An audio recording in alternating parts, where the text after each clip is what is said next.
Abandoned places. What is it that draws us in? Is it the thrill? Is it the mystery? Is it the hope of finding some long-forgotten artifact?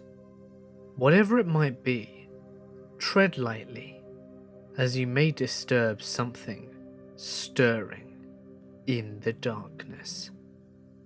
Number 1. I'm a YouTuber who loves exploring old abandoned mines, and whilst out on a shoot, I heard something that I could not explain. They say a picture paints 1,000 words, so let's see what you make of this.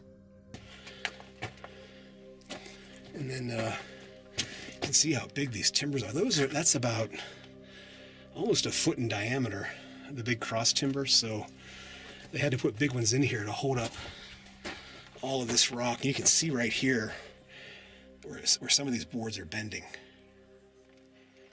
Do you hear that? Sounds like, what is that, wind? I don't know if you can hear that on the camera.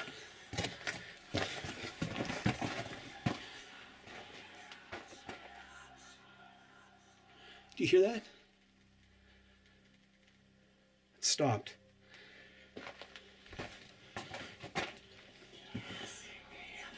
Well, I don't know what that is. That doesn't sound like wind, but that's crazy.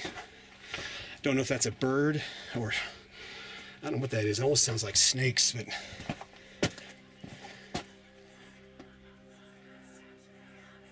wow. I've heard some weird stuff in mines, but that is definitely creepy. I don't know what that is. So let's get out of here and head back out to the portal. That was weird.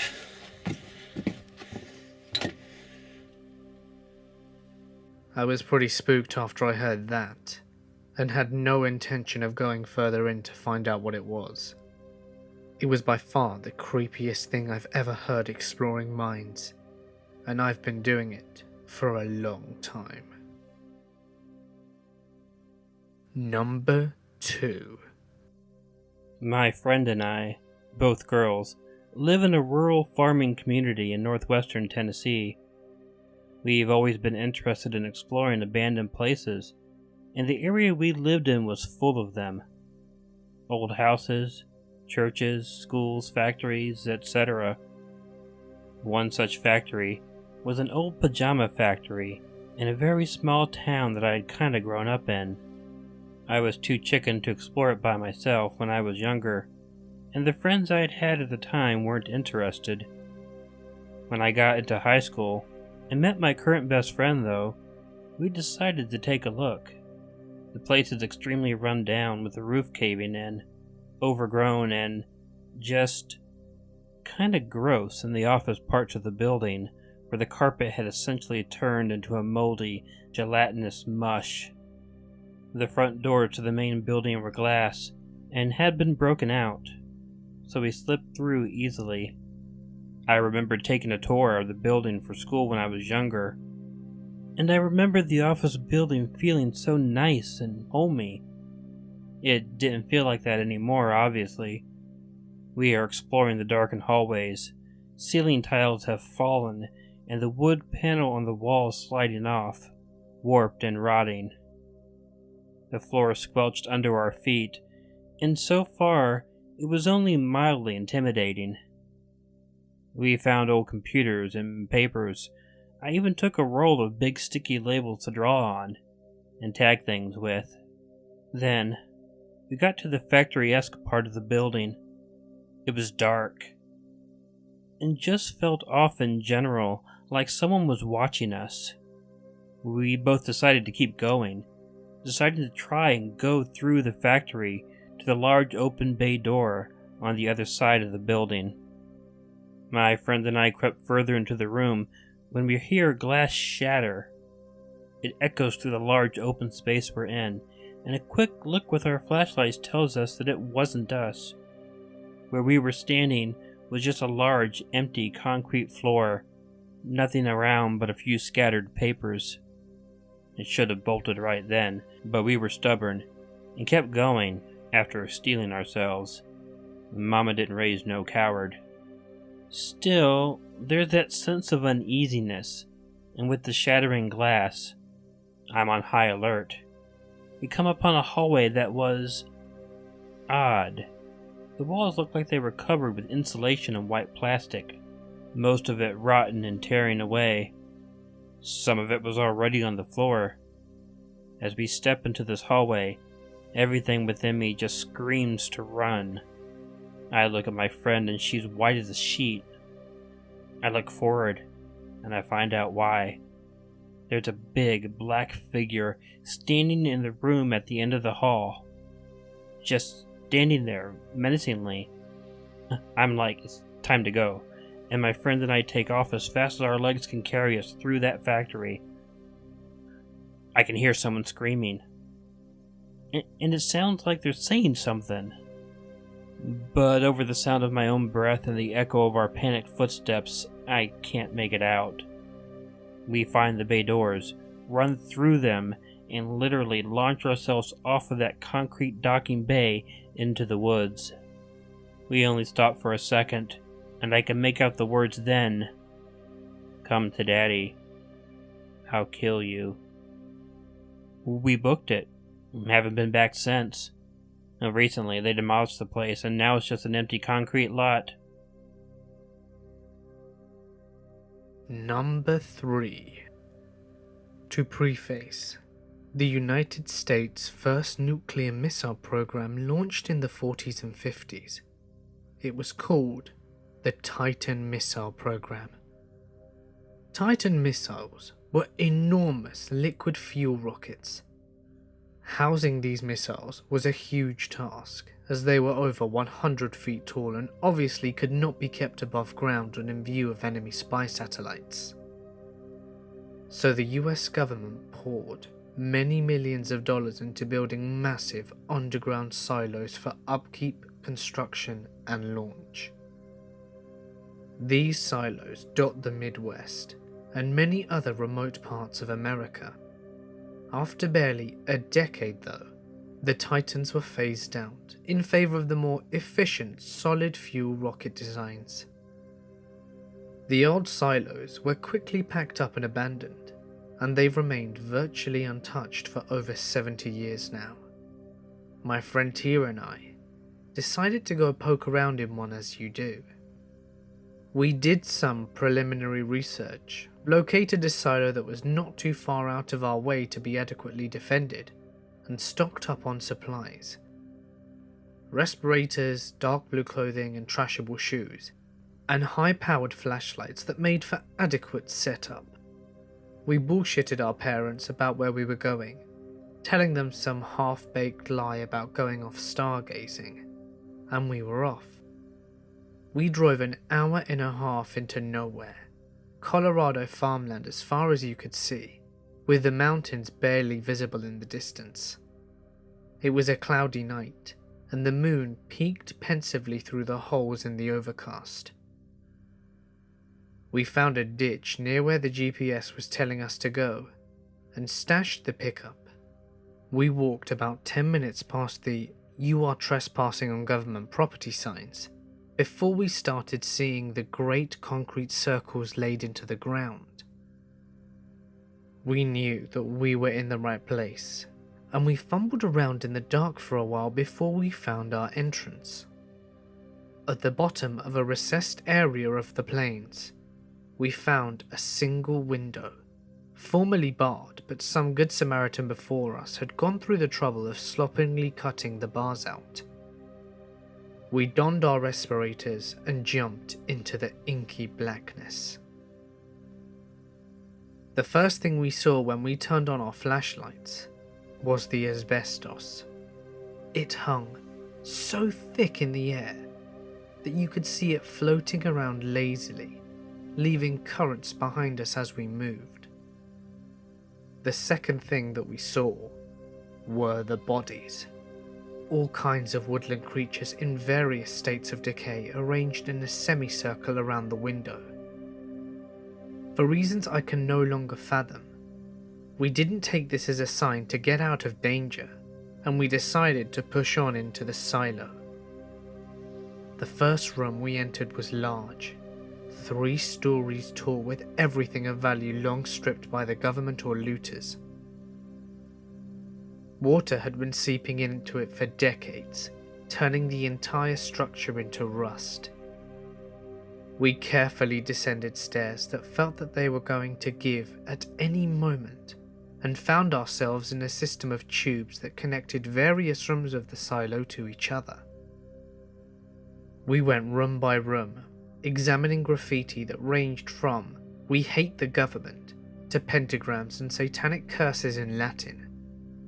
As we descended further, we reached a point where all the flooring had given way, and all that remained were sharp, narrow supports over a soup of chemicals and rust.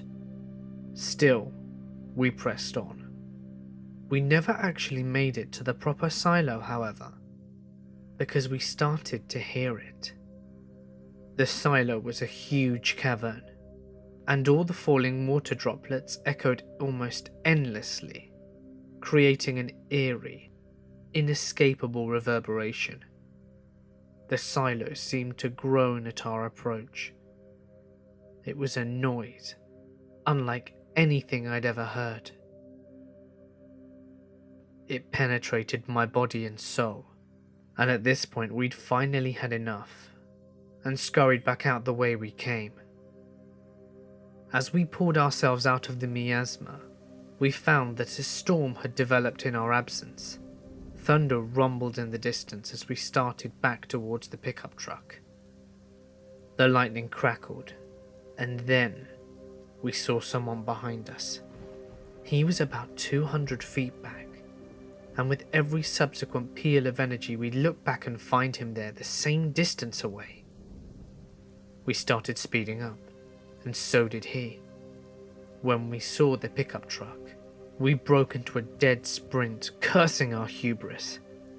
I looked back one more time in spite of myself, and there he was, bearing down on us. We jumped into the car and started screaming, "Tia, start the car right now!" The engine roared to life and we peeled out the ditch, spraying mud as we drove off for dear life. I shook the whole ride home. Number 4. I lived a few towns away from a decommissioned World War II hospital that was used up into the 80s. This place was quite far from the nearest town, and was right out in the sticks, and when it was decommissioned, they effectively built a wall around the grounds, we're talking like half a mile square, and left it be. There were equipment, cars, beds, personnel records, and fully furnished apartment block for hospital staff. It's like they upped and left one day, leaving everything behind. So a few years back, we hatched a plan to do a full 4-hour expedition under cover of darkness. We park up at a pub 1.5 miles away and walk the rest. We managed to scale the wall using a tree, and we were in. The hospital was creepy as hell. Picture 2 massive parallel corridors that run the entire length of the main hospital, with hundreds of rooms on each side. And when standing at one end, you can't see the opposite end. We decided to take the logical approach and start from the top of the corridor and work our way down, having a look in each room as we go. Most rooms are creepy, old, run-down versions of wards and procedure rooms. However, one room, labeled Chapel, was a built-in church. However, unlike the other rooms, this one was burnt out and completely scorched. We stayed for a while, but then moved on. After leaving the chapel, we heard a loud bang come a few rooms up. The source of the bang was from this huge 15 feet by 15 feet, 5-inch thick iron box. It looked like an oversized safe. The door was heavy and matched the sound we heard, but it took a lot of effort to move, so we had no idea how it made the sound without help. We continued on and re-entered the corridor, however. Looking back from what was once a relatively clear corridor was now a single wheelchair right in the middle, facing the door leading to the chapel. Both a little freaked, we start thinking about wrapping up our adventure. However, neither of us wanted to walk past the wheelchair to get back to the entrance. We decided to cut through to the parallel corridor, go to the end, and cut back through, back to the primary corridor. We reached the entrance again, but before we left, we shone our torch down towards the chapel and noticed the wheelchair was now facing us. My friend at this point was getting very agitated and yelled. However, nothing happened. We go to leave, and we both hear a whimper coming from the corridor. We ran so fast and got back to the car ASAP. We initially thought it was someone screwing with us, but the amount of sound that echoed around when walking and the debris on the floor exacerbating the sound, we are sure we would have heard anybody moving in such close proximity to us. We went back during daylight, a couple of days late, and couldn't find a single wheelchair in the main corridor, or any room connected to it. We did find a room full of them on the opposite side of the hospital. Was the oddest thing. Number 5. So when I was younger, I was part of a youth organization of sorts. One volunteering thing that we did regularly was mow and maintain an old cemetery. No one had been buried there since the 80s, but once we took care of it, people started using it again. Keep in mind that it's a really rural area. So we were mowing the grass and doing our thing that day. I was in high school at this point, and it was near the end of the day, so most people had gathered by the gates. I was in the far corner, crouched down in tall grass, in part of the unused cemetery. I was going through an old pile of flowers, finding the years and years worth of plastic flowers that had been tossed away, so that they could have been thrown away properly. A few young kids come over and start playing in the tall grass. They're making their way towards me, and I can tell that they hadn't seen me yet. When they get close, but still hadn't seen me, I said quite loudly, "Stop walking on my grave." They instantly froze and looked around, and took off sprinting really fast. One kid even started crying. Once my mum found out what I did, she was pissed, but I still thought it was hilarious. Hey guys, it's Mort here, and thank you so much for listening. I want to give a big thank you to Killer Orange Cat for helping me with this video. Exploring abandoned places is something that we actually both enjoy doing. I am personally always drawn in by the creepy vibes, and will no doubt one day share my own explorations with you guys. But something that I want to share with you right now is part 2 of this video. We have 5 more stories over on Killer Orange Cat's channel, so please go take a listen. You will not be disappointed. Before you go though, if you enjoyed the video, please leave a thumbs up and let me know what you thought of the video in the comments, as interaction really helps me out. And don't forget to subscribe, as you won't want to miss what's next. And if you want to follow me on Instagram or Twitter, the links are in the description. Finally, if you'd like to see the original video of the cave exploration, you can click the link on screen or find it in the description.